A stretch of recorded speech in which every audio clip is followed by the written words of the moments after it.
ताकत नहीं है, ये बात नहीं है, लेकिन ख़ास गुजारिश मेरी तमाम इस्लामी भाई और बहनों से है कि अपने ईमानों को ज़िंदा कीजिए, अपने इस्लाम के लिए आवाज़ें उठाएं और अपने दिल को ज़िंदा कीजिए, अपने बच्चों को ज़िंदा कीजिए, अपने बच्चों के अंदर ताकत बनाएं, आप खुद मजबूत बने और हमारे दीन और हमारे इस्लाम के बारे में जो कुछ भी बुरा भला बोला जा रहा है उस पर आवाज़ें उठाएं, क्योंकि हमारे यहाँ पर साथ देने के लिए कोई पुलिस स्टेशन नहीं है या फिर हमारा साथ देने के लिए कोई मीडिया नहीं है। अगर हमें साथ देना है और अगर हमारे इस जंग हमारे इस्लाम की हमारे लिए करनी है तो हमें सपोर्ट और हमारा साथ देने वाला अगर कोई वो है तो इस्लामी भाई और इस्लामी बहनें हैं। हमें यहाँ पर शिकवा किसी मीडिया या किसी पुलिस वालों से नहीं है, क्योंकि ये चीज़ ये इन लोगों का काम नहीं है, ये वो नहीं करने वाले।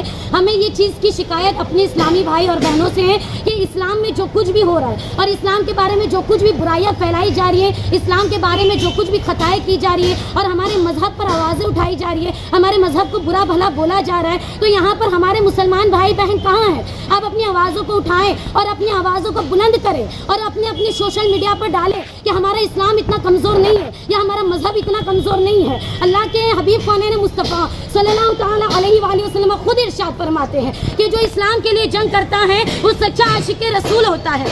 अभी 2 दिन पहले ही कुछ हुआ राजस्थान में, आप लोग सब जानते ही है, जैसे कि हिजाब को लेकर हुआ, हिजाब के बारे में जो कुछ भी कहा गया। मुझे एक बात बताएं, हिजाब हम पहन रहे हैं, हमारे लिबास को हम ढाक रहे हैं, आपका कहना ये है, वो बाबा का कहना है कि इनको गर्मी नहीं होती। जी नहीं, हमें गर्मी नहीं होती, और अगर गर्मी होती है तो क्या आपको कपड़ों में गर्मी नहीं होती? कपड़ा तो पहनते हो ना, क्या आपको कपड़ों पे गर्मी नहीं होती? हमें हिजाब में गर्मी नहीं होती, वैसे आपको कपड़ों में गर्मी होती कि नहीं होती? नहीं होती ना आपको कपड़ों में गर्मी, वैसे ही हमें हिजाब में कोई गर्मी नहीं होती है। हमारा ये हिजाब जो है वो हमारे इस्लाम की पहचान है और हिजाब जो है वो हमारी जान है, और इसे हमें ता क़यामत तक हम इससे ढाक कर अपने आप में अपने लिबास में रखेंगे। और जो बाबा कह रहे हैं कि उनका कहना यह है कि हिजाब ना पहना जाए, हिजाब वाली जो लड़कियाँ हैं हिजाब को कैंसिल किया जाए या हिजाब पहनने के लिए मना किया जाए, स्कूलों में हिजाब पहन के न आए, तो क्यों भाई हम क्यों ना पहने हिजाब? हमें बताए ना, हम क्यों ना पहने हिजाब? हम पहन रहे हैं, हमारे घर वालों को दिक्कत नहीं है, हमें दिक्कत नहीं है, हमारे मजहब को दिक्कत नहीं है, हमारे इस्लाम को दिक्कत नहीं है, हम पहन रहे हैं, हमें दिक्कत नहीं, तो आपको क्यों दिक्कत है? हमें बताए ना, आपको क्यों दिक्कत है? हमारा हिजाब है वो, हमारी इस्लाम की पहचान है वो, हमारी हिफाजत है वो, हमारे दीन की पहचान है वो, हमारी जान है वो, हमारी पारसाई की हिफाजत है वो। आप बताए, हमें बताए कि क्यों ना पहने? आप अपना अवतार पहनते कि नहीं? आप अपना लिबास पहनते कि नहीं? आप भी पहनना छोड़ दीजिए ना, आप भी पहनना, तो हम भी पहनना छोड़ देंगे। आप अपना अवतार पहनना छोड़ दीजिए, हम अपना अवतार पहनना छोड़ देंगे। छोड़ सकते हैं आप? छोड़ सकते हैं नहीं ना, तो हम क्यों छोड़े? हमने आज तक कहा कि आप ये चीज़ क्यों पहनते, आप वो चीज़ क्यों पहनते नहीं, तो आप क्यों कहते हैं इस बारे में कि हम ये चीज़ क्यों पहनते या वो चीज़ क्यों पहनते? आपको क्यों इतनी तकलीफ हो रही है?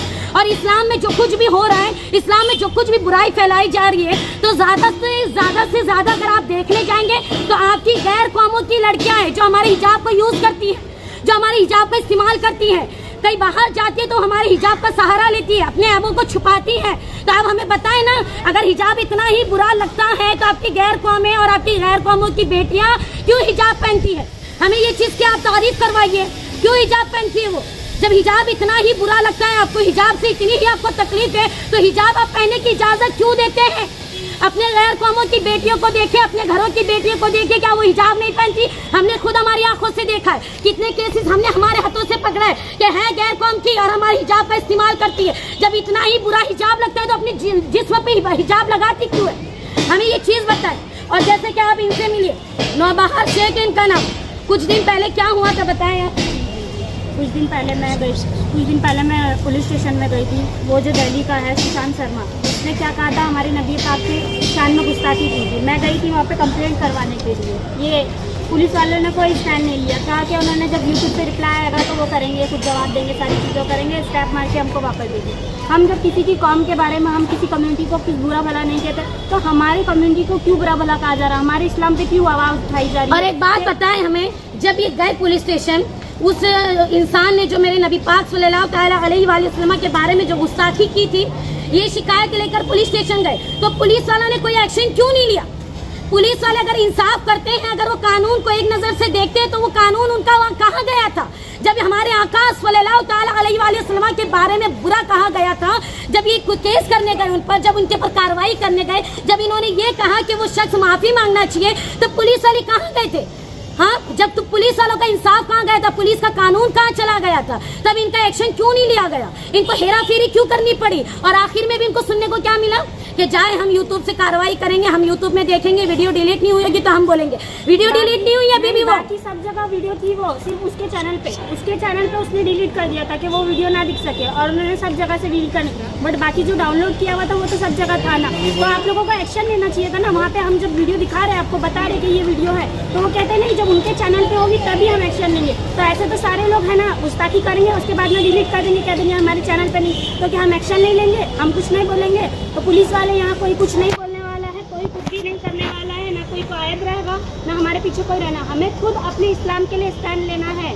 भाई और बहनें जितने भी हमारे इस्लामी भाई हैं, सब हमको हमारे साथ में खड़े होना चाहिए, ना कि हमको पीछे खड़ना चाहिए कि आप आगे मत जाओ या आप कुछ मत बोलो। ऐसा नहीं डर के रहना चाहिए। हमें हमारा हक है जीना, हमारा हिजाब हमारी पहचान है, हमारी शान है, तो हमें ये नहीं उतारना है। आप नंगे घूमो, आप चाहे कुछ भी करो, हम किसी को कुछ भी बोलने नहीं आ रहे, बट हमारे हिजाब पे उंगली कोई नहीं उठाएगा, कोई नहीं बोलेगा कि आप हिजाब उतारो या उतार के आओ या कोई भी चीजें करो। हमें कुछ और ये कहा गया कि वीडियो डिलीट करें, ठीक है, वीडियो अगर वो डिलीट नहीं करेगा तो वो क्या करेंगे आप? हमें इंसाफ कैसे मिलेगा? और हमें कानून से या मीडिया से इंसाफ नहीं चाहिए, हमें कानून से या मीडिया से शिकायत नहीं है, हमें हमारे भाइयों और इस्लामी बहनों का साथ चाहिए, हमारे इस्लाम हमारे साथ खड़े रहे जी, हमारे इस्लाम के लोगों का हमें सपोर्ट चाहिए, हमें कोई पुलिस वालों का सपोर्ट नहीं चाहिए। और क्या कहा गया था कि वीडियो डिलीट कर देगा, ठीक है, हर किसी के यूट्यूब पे चली गई वो वीडियो, तो आप एक ही वीडियो बनाए ना। पुलिस वालों का काम क्या है कि एक वीडियो बनाए कि जिस शख्स ने बुरा कहा इस्लाम को, मेरे आका के बारे में, उस गुस्ताख ने, उस बेहया ने जो मेरे आका के बारे में बुरा कहा, उसे कड़ी की कड़ी सजा दी जाए। कहाँ है फिर वो चीज कहाँ है? हर जगह पर पहुंचे, आज भी हमारे यूट्यूब पे वो चल रही है चीजें, क्यों डिलीट नहीं हुई? क्यों डिलीट नहीं हुई? और अगर डिलीट नहीं हुई तो आप एक वीडियो बना के क्यों नहीं डाल सकते? आप एक वीडियो बना के डाले कि आका के बारे में बुरा कैसे कहा उसने, क्यों मेरे आका के बारे में बुराई फैलाई उसने, तो उसको कहा, इस चीज के लिए उसको कहा जाए कि वो वीडियो डिलीट करे और माफी मांगे। वो चीज तक इन्होंने कहा, लेकिन पुलिस ने हमारी कोई बात नहीं सुनी। क्यों? कानून है ना, कानून तो इंसाफ करता है, तो उस वक्त कानून का इंसाफ कहाँ जाता है? जब कोई मुसलमान उनके पास जाता है तब कानून का इंसाफ कहाँ जाता है? तब मुसलमानों के लिए कोई कानून नहीं है, कोई सारी चीजें नहीं।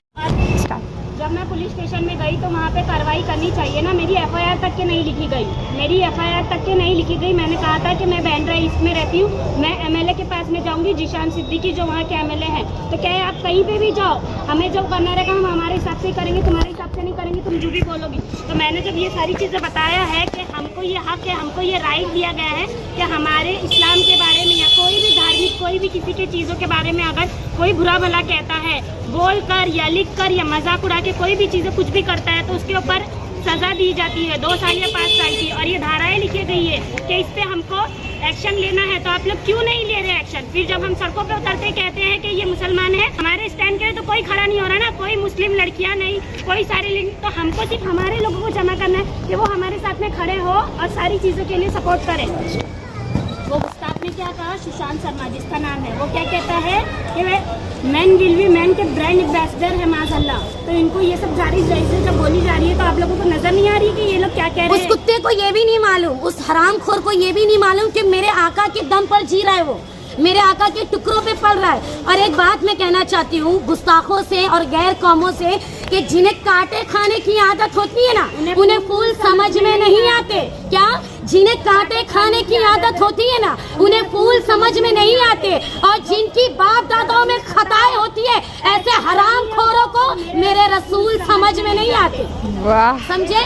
ऐसे हरामखोरों को मेरे रसूल समझ नहीं आते। तो हमारी माँ बाप ने जो परवरिश की है ना, हमें पैदा करते ही जब हम उनकी कोख में थे ना, तब गौसे आजम का जाम पिला गई थी हमें वो, और गौसे आजम की हिकमत बता गई थी, मेरे आका का मर्तबा हमें पता है। और जिन हरामियों के अंदर खताएं और उनकी बाप दादाओं में खताएं होती है, ऐसे हरामखोरों को मेरे आका समझ नहीं आते। तो ठीक है, आपको समझ नहीं आता, आपको इस्लाम समझ में नहीं आता, आपको दीन समझ में नहीं आता, आप ना समझे, आप इस्लाम ना समझे, आप दीन ना समझे, हमें प्रॉब्लम नहीं है। आप अपने मजहब को फॉलो करें, हम हमारे मजहब को फॉलो करेंगे। आप अपने मजहब को देखें, हम हमारे मजहब को देखेंगे। और मुसलमान इतना रहम दिल है, और मुसलमानों के दिल में इतना रहम है कि वो अभी आपको कुछ नहीं कह रहे। क्यों पता है? क्योंकि वो रहम करने वाले मौला की उम्मत में से है, वो आका करीम की उम्मत में से है। जो मेरे आका ने कहा किसी गुस्ताखों को भी तकलीफ ना दी जाए, वो आका के फरमानों पर चलने वाले हैं हम। और जो कोई भी मेरे आका के बारे में या इस्लाम के बारे में बुरा भला कहेगा तो हम चैन से बैठने वाले नहीं है। हम आए दिन रोज ना रोज कुछ ना कुछ करते रहेंगे। आए दिन रोज ना कुछ करते रहेंगे। पहला देखा तो वो जो मंदिर का हुआ वो मामला हुआ, उसके बाद देखा तो हिजाब को लेकर हुआ, उससे पहले देखे तो हिजाब को लेकर हुआ। क्यों प्रॉब्लम है आपको इस्लाम से? मजहब से इतनी प्रॉब्लम क्यों है आपको? मजहब से इतनी तकलीफ क्यों है? शायद आपको हमारा मजहब बहुत ज्यादा पसंद आने लगा है, इसीलिए आपको हमारे मजहब में इतना इंटरेस्ट आ रहा है और हमारे मजहब को बुरा बोलने की इतनी ख्वाहिश आपके अंदर आ रही है। क्यों? हम आपके इस्लाम को, हम आपके मजहब को कुछ कह रहे बुरा, तो आप हमारे इस्लाम को, हमारे मजहब को बुरा क्यों कह रहे हो? आप बुरा कहने वाले होते कौन हो?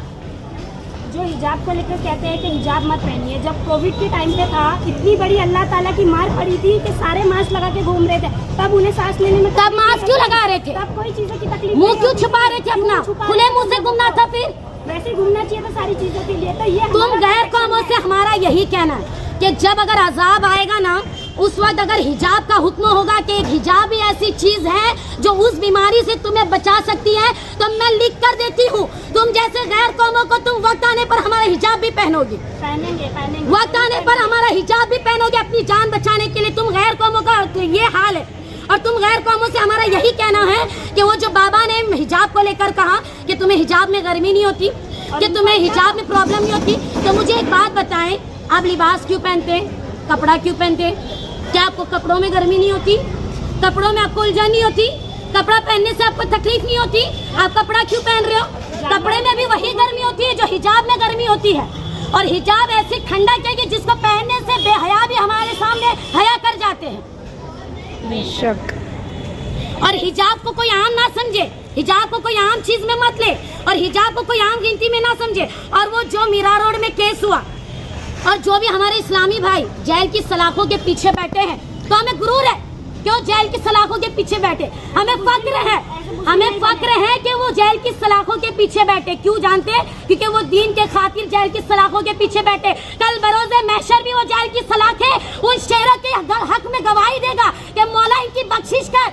क्या गवाही देगा? कि मौला इनकी बख्शिश कर, इसने तेरे दीन के खातिर जेल की सलाखों की हवाएं खाई।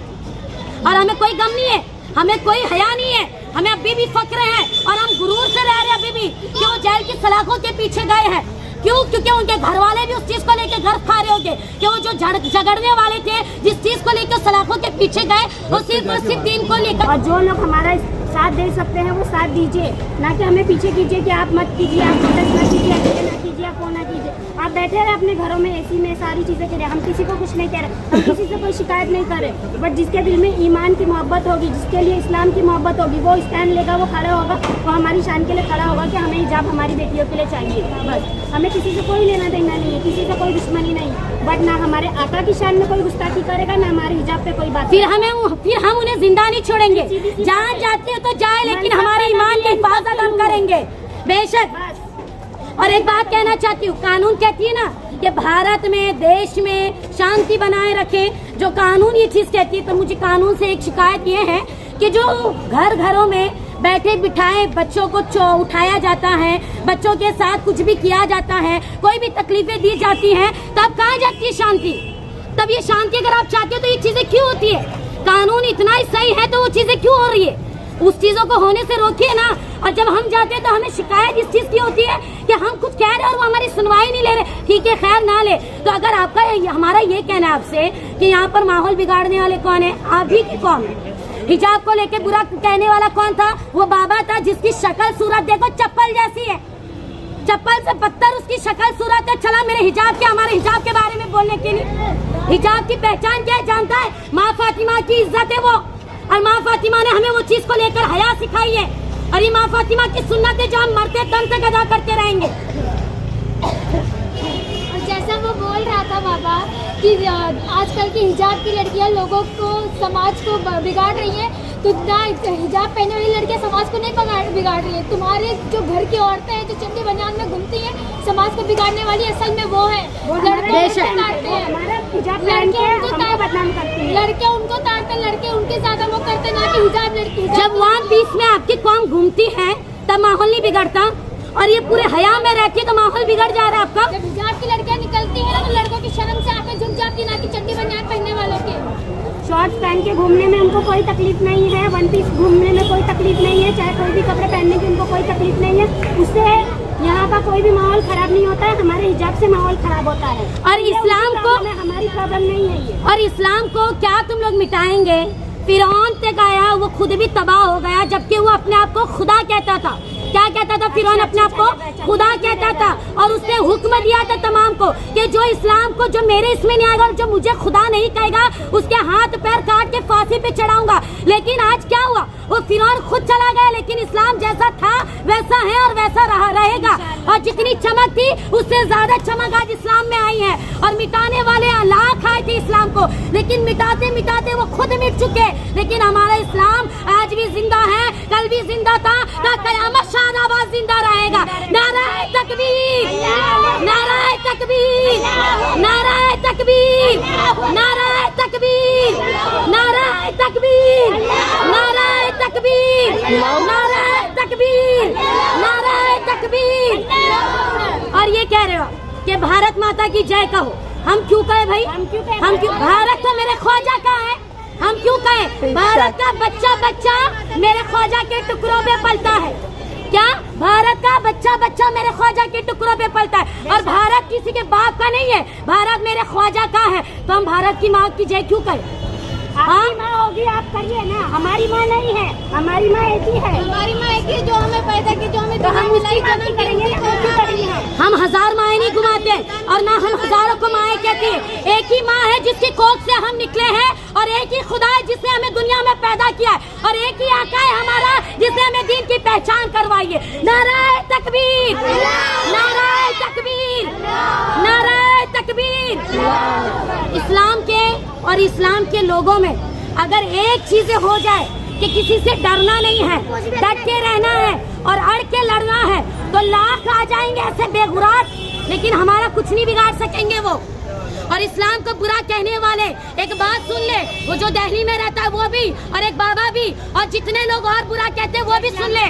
अगर हमें कुछ भी करना पड़ा हम करेंगे, लेकिन हम आपका जीना हराम कर देंगे। और एक बात बताएं, मैं मीरा रोड में जो भी हुआ, आप इतने ही ताकतवर थे और आप असल में अपने लिए या अपनी गैर कौमों के लिए आप लोग शेर थे, तो आप लोगों से कुछ हुआ नहीं, तो बेचारे हमारे गरीब मीरा रोड वालों की दुकानें तोड़वा दी गई, बिल्डोर, हाँ वो चलवा दिया गया। क्यों? आप में ताकत नहीं बची थी हमारे इस्लाम भाइयों पर वार करने की, वो हमारे शेरों पर वार करने की, आपके अंदर की ताकत खत्म हो चुकी थी, तो आपने गरीबों के घरों को और उनकी रोटियों पे लात मार दी। लेकिन सुन ले, रिस्क खिलाने वाला मेरा रब है, आज उसने लिया तो कल उठ के वो देगा भी जरूर। और वो बाबा क्या घूमता कहता फिरता है कि मांस खाना किसी को भी नहीं है, और अगर जो मांस बेचेगा उसकी दुकानें बंद कर दी जाएगी। गोश्त अगर जो कोई भी बेचेगा उसकी दुकानें बंद की जाएगी और कार्रवाई की जाएगी और दुकानें तोड़ी जाएगी। वो बाबा के लिए सारी इस्लामी बहनें खड़े हो गए, तो डर के बुज़दिल कहने लगा कि जो कोई भी मांस खा रहा है और अगर लाइसेंस नहीं उसके पास, तो उस पर कार्रवाई की जाए। आप में इतनी ही ताकत है और उसके अंदर इतनी ही ताकत है, तो आए हमारी मुसलमान बहनों से लड़े, हमारी मुसलमान बहनों से लड़े। क्यों दुकानें तक जा रहे, गरीबों तक क्यों जा रहे, गरीबों के पास क्यों जा रहे? क्यों आपके पास कुछ बचा नहीं है? और एक बात ही नहीं है ना, इसके अलावा उनके पास और कोई मुद्दा ही नहीं है। हिजाब, मस्जिद, लाउड स्पीकर, सिर्फ हमारे इस्लाम को लेके उनके पास कोई जी मुद्दा जी हनुमान चालीसा बजाएंगे, जब खुद हनुमान चालीसा बजाएंगे तब उनका प्रॉब्लम नहीं होगी, नहीं होगी। उनके कानों में जू रहने लग जाती है। रात में डीजे बजवाएंगे तब उनको प्रॉब्लम। रात भर उनके फंक्शनों में डीजे बजते हैं, रात भर उनके घरों में आवाजें होती है, तो उससे प्रॉब्लम नहीं हो रही थी उन्हें। अजान से उनके कानें गज रही थी और खून निकल रहे थे अजान की आवाज से, तो अजानें बंद करा दी गई। कहाँ से इस्लाम को मिटाओगे तुम लोग? कहाँ से? जिस जगह से, जिस धरती से इस्लाम को मिटाने की कोशिश करोगे, वहाँ से और हर जगह से इस्लाम इतना ही आबाद होता जाएगा। अल्लाह ताला ने इस्लाम में वो लचक दी है कि उसे जितना दबाओगे वो उतना ही ऊपर बेशक चाहे तुम कुछ भी कर लो, इस्लाम है, इस्लाम था और इस्लाम रहेगा। अजानों से आपको प्रॉब्लम होने लगी, आपको वो जो आपका भजन गाया जाता है, जो यहाँ यूं करा जाता है, उससे आपको प्रॉब्लम नहीं हुई, उससे आपको तकलीफ नहीं हुई। अजानों की आवाज़ों से आपको तकलीफ होने लगी, अजानों की आवाज़ें आपके कानों में चुभ रही थी, और आपका जो शोर शराबा उसका क्या करें हम? और आप लोग इतने खुश ना होए कि आपने मस्जिद तोड़ के मंदिर को आबाद कर दिया। आज वो टूटी है, कल उसी जगह से, ठीक उसी जगह से अजानों की आवाज गूंजती नजर आएगी। कोई मंदिर में बुत रखने से मंदिर नहीं बन जाता है। कोई काबा में भी 360 बुत थे, पर आज भी वहाँ पे तवाफ होता है, आज भी वहाँ पे हज किया जाता है। तो इंशाल्लाह हमारी मस्जिद थी, हमारी मस्जिद है और हमारी मस्जिद रहेगी वहीं पे। और उन भीख मांगने वालों से मैं ये कहना चाहती हूँ, मेरे ख्वाजा के टुकड़ों पे पलने वालों से मैं ये कहना चाहती हूँ, मेरे अल्लाह के टुकड़ों पे पलने वालों से मैं ये कहना चाहती हूँ, मेरी ये दरख्वास्त है उन लोगों से, उन गैर कौमों के लिए जो कि ये अफवाहें फैला रहे कि अजमेर शरीफ में भी एक रखा गया है, अब अजमेर शरीफ को भी हम तोड़ेंगे। अरे हाथ तो लगा के दिखाए, हमें आने की जरूरत भी नहीं पड़ेगी, हाथ तो लगा के दिखाए। सारे बरेली शरीफ आपको खाक और तबाह कर जाएंगे इंशाल्लाह। आप अजमेर शरीफ तक जाकर तो दिखाए, वहाँ हम तक का हमारा आना हुआ और वहाँ पर आपका खात्मा नजर आ जाएगा आप लोगों को। जी बोलो। और हमारा ये वीडियो बनाने का मकसद सिर्फ और सिर्फ ये है कि हमें हमारे इस्लामी भाई और बहनों से गुजारिश है और हमें उनके सपोर्ट की और उनके साथ की ज़रूरत है। हमें किसी मीडिया या किसी पुलिस वालों की ज़रूरत नहीं है। अगर इस्लाम एक हो जाए और इस्लाम के लोग एक हो जाएंगे तो हमें किसी गैर कौम तक जाने की ज़रूरत नहीं है। और इस्लाम इतना कमज़ोर नहीं है कि हम लोगों के आगे भीख मांगते घूमें कि हमारे इस्लाम को बचाए। हमारा इस्लाम वो चीज़ है कि अगर कोई एक कहेगा तो अल्लाह तबारक व तआला उसे लाख गुना दर्जा उसे बर्बाद और तनहा करता जाएगा। और मेरी बात ये सुन लीजिए, गैर कौमों को कह रही हूँ मैं, क्या जो आप लोग इतने आबादी से घूम रहे हैं और आपकी मंजिलें मुकामें बढ़ती चढ़ती जा रही हैं, वो सिर्फ और सिर्फ मेरे अल्लाह की बदौलत हो रही है। क्योंकि जब तक वो रहम खाता है तब तक ही वो खाएगा, क्योंकि अल्लाह के वहाँ देर है अंधेर नहीं है। अल्लाह के वहाँ देर है अंधेर नहीं है। और अल्लाह ने हम तमाम मुसलमानों पर आजमाइश रखी है, हम तमाम मुसलमानों पर आजमाइश रखी है कि उसके इस्लाम को और उसके दीन को बचाने के लिए कितने मुसलमान जमा होते हैं और कितने मुसलमान वही खड़े होंगे इस्लाम पे। जिनके दिल में इस्लाम होगा, जिनके दिल में ईमान की दौलत होगी, वही डट कर खड़े रहेंगे, वरना कोई नहीं खड़े रहेगा। और हम सच्चे आशिक रसूल हैं, हम सच्चे आशिक रसूल हैं। जान भी चली जाएगी तो हमें परवाह नहीं, लेकिन हमारे ईमान की हम हिफाजत करेंगे, हमारे ईमान की हम लोग हिफाजत करेंगे। जान जाती है तो जाए, परवाह नहीं, ईमान की हिफाजत करेंगे। और एक बात याद रखना, पूरे जंगल में खाली दहशत एक शेर की होती है, बेशक। जानवर हजारों घूमते हैं, बेशक। जो एक शेर आ गया ना, वहाँ किसी जानवर की हिम्मत नहीं, वो चाहे हाथी हो चाहे कोई भी, चाहे कितने ताकत। बेशक। और जहाँ शेर चलते हैं वहाँ वही जगह पर और उसी जगह पर कुत्तों की आवाजें आने लगती हैं, वही भोगते हैं वो। जिस जगह कुत्ते झुंड में ही आते हैं, शेर अकेला ही आता है, शेर अकेला ही आता है। और ये मामला तो हो भी चुका है। मेरे हजरत सलमान अजहरी जो किसी मसले से जेल तक पहुंचाया गया उन्होंने चैलेंज दिया था कि मैं अकेला शेर आऊंगा जंग के लिए, तू हजारों की भीड़ में आना। तो कहाँ गया था वो नामुराद? जब मेरे हजरत सलमान अजहरी उस जगह पर पहुंचे तो वो नामुराद कहाँ चला गया? तब उसकी हिम्मत कहाँ चली गई थी? मुसलमान अल्लाह ताला से डरता है और मुसलमान जब तक सबर कर रहे क्योंकि अपने अल्लाह ताला अपनी जान में ना हो, जब तक सबर करते हैं, इसके लिए वो खामोश बैठे। मुसलमान शाम तक अल्लाह ताला उससे नाराज हो जाएगा, उसके सबर का वो लोग फायदा उठा रहे हैं। और ये तूफान के पहले की खामोशी है मुसलमान की, तूफान के पहले की खामोशी है मुसलमान की। ये खामोश है, उतना ही बड़ा तूफान ये मुसलमान फैला कर दिखाएगा आप लोगों, उतना ही बड़ा तूफान फैला कर दिखाएगा मुसलमान।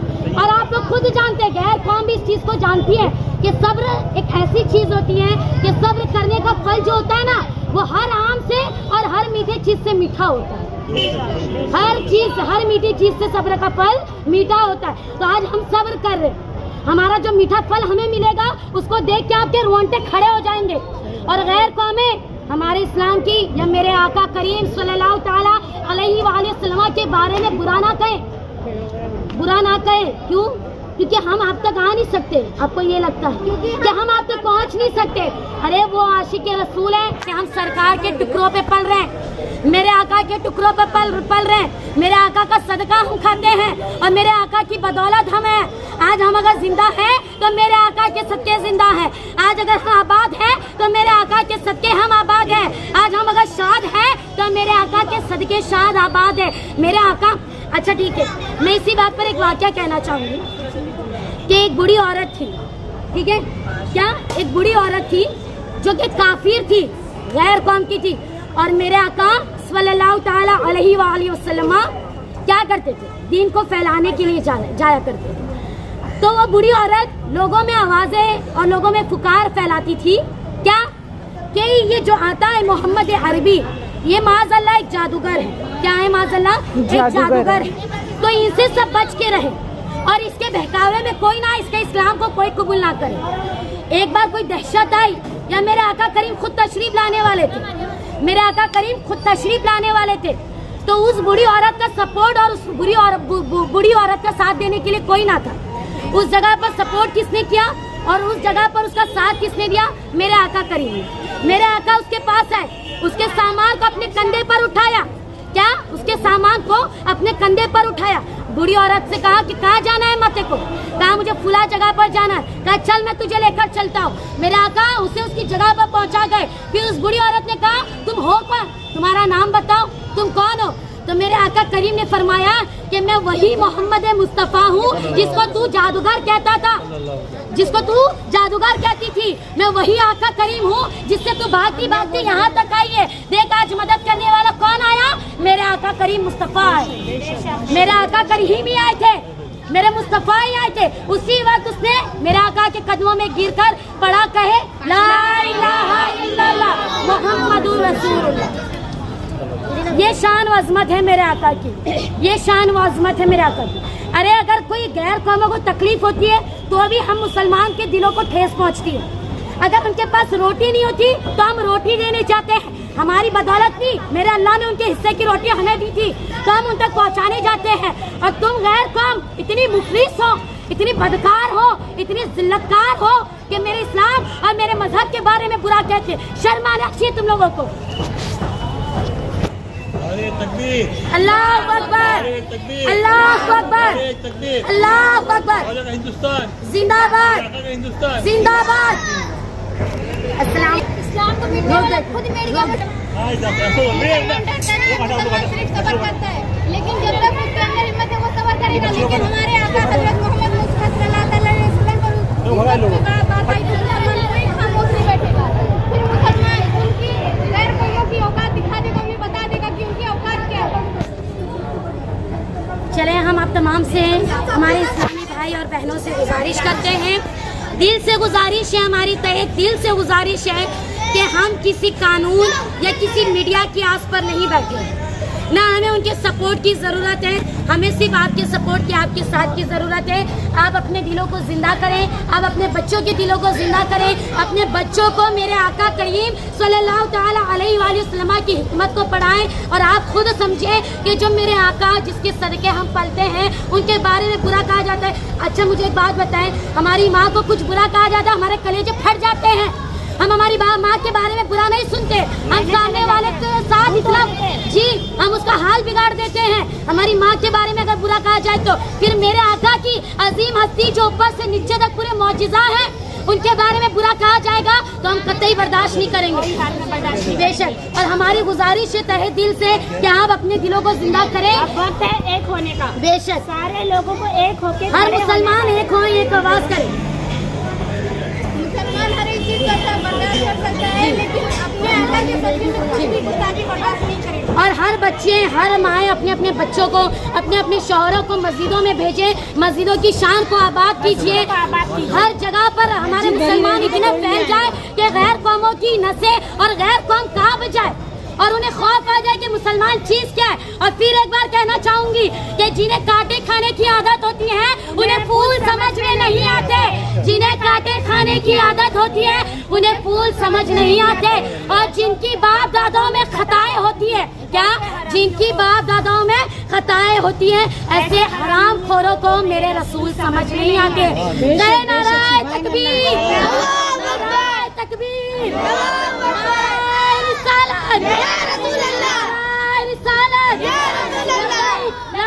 लब्बैक या रसूल अल्लाह, लब्बैक लब्बैक लब्बैक या रसूल अल्लाह, लब्बैक लब्बैक